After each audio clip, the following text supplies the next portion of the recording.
Hey everyone, and welcome to my channel. So what we're going to do today is give a really rational and realistic review of the LEGO Star Wars 332nd Ahsoka's Clone Trooper Battle Pack. I just feel like a lot of YouTubers have really been blowing certain things out of proportion for thumbnails and clickbait. So let's give a rational, realistic review of, should you get this? Is it actually as bad as it seems? So before we jump into it though, I do want to say I have a huge Clone Army video coming soon. I have tons of stuff in boxes I have to take out. That was just a start with 2 base plates. So if you want to check out the other videos, I'd really appreciate it. But let's jump right into it. First of all, I want to say, first of all, we have to do the YouTuber snap, right? 1, 2, 3.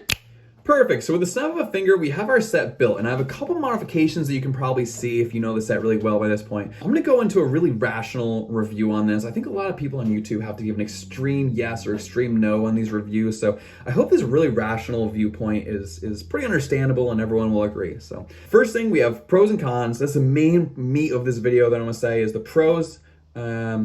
But there was one main pro, and that this is a really, really good army building battle pack. We haven't, like the 501st battle pack that came out, isn't really a good army building battle pack, because, I should bring it right up here.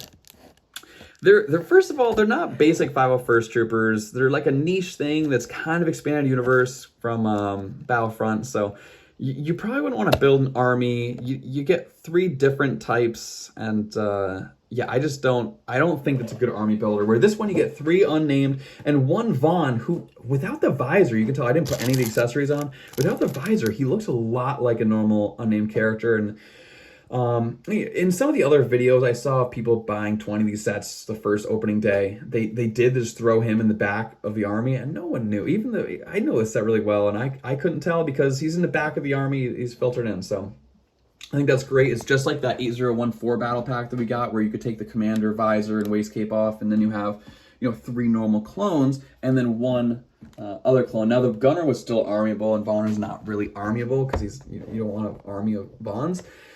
So that's the main pro of this, is that you have an army builder for 332nd. Now, a con part of that is that it's kind of a niche army from one arc of the Clone Wars. Now, it was probably the best arc, I think a lot of people would say, of the Clone Wars, but yeah, it is just in one arc. Now, again, this Order 66 hologram that I built, you get that in this set with the spare pieces. I just threw that in there. I have the real one too, but it's with the spare pieces, with the stud shooters and an extra gray piece.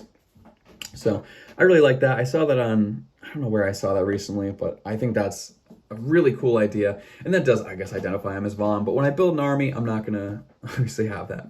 The elephant in the room that everyone talks about is the helmet holes. Now, here's what I think about the helmet holes. I think they look fine if they always use them. I don't see them like, I don't see them like I think a lot of other people do.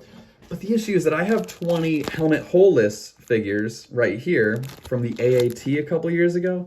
And now when I mix the two, they're different figures. The torso and legs are probably going to be the same item number on Bricklink, but they are slightly different. The gray is a slightly different tone of gray, but I'm a perfectionist, a normal person wouldn't notice that.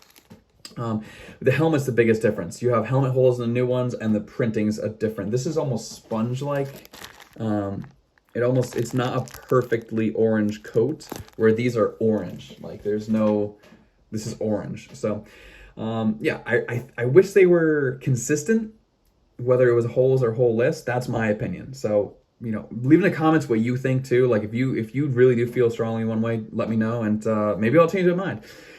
But in a Swamp Speeder. So we have the Swamp Speeder. It's a pretty good Swamp Speeder. I like it better than the old Swamp Speeder, actually. I have that one right here, the Kashyyyk Swamp Speeder.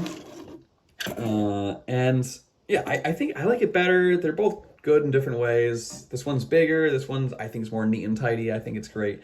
So I do like the Speeder. Now, the Speeder's not necessarily canon, right? Especially in that one arc. They don't have the Swamp Speeder on Mandalore. There's no swamps in Mandalore. I don't remember seeing water on Mandalore. So, yeah, I would definitely say it's a battle pack though too. You can't expect canon things in a battle pack. I mean, the 501st battle pack comes with something. It comes with a cannon, but the size of the cannon is not canon. So it's still cool. It's just as usable as something you wouldn't really display. It's not big enough to display, but it's a battle pack. That's not the purpose. So I shouldn't even be saying that. a lot of people make points that's just not the purpose. This is an army builder. I think most of the people are going to buy it for the figures to look good. I don't think this cannon I would use in any mock or even display. And then I'm not even gonna open the accessories because I don't want a Vaughn, and I don't need the orange rangefinder. And cannon, I don't even know if the rangefinder would have been orange. So that's something that I will definitely look into. So pros, cons, I think this is a great battle pack. Price, that's one thing we should talk about. Everything, all the battle packs are bumped up to $20, which is, as long as, you know, across the board, they're all $20. This is definitely equal value or more, I think, to myself. I paid $27 on opening day, the day before actually. It came out August 1st. On July 29th, July 30th. It was a couple days before. Walmart put them out on the shelves. So I did pay $27. I would not do that if I were you. I kind of paid extra to have that, you know, special interaction where I had it early. I didn't film this early, which was a shame. I didn't even think of it. But yeah, leave a comment below what you think of this battle pack. Any feedback for my future videos, anything you might have, please leave in the comments. I'll respond to every single comment with you know, a real response. So let me know what you think. I hope to see you in the next video, and I really hope that everybody wants to see, you know, the giant clone army video I have coming up. So talk to you guys soon. Thanks a lot. Bye-bye.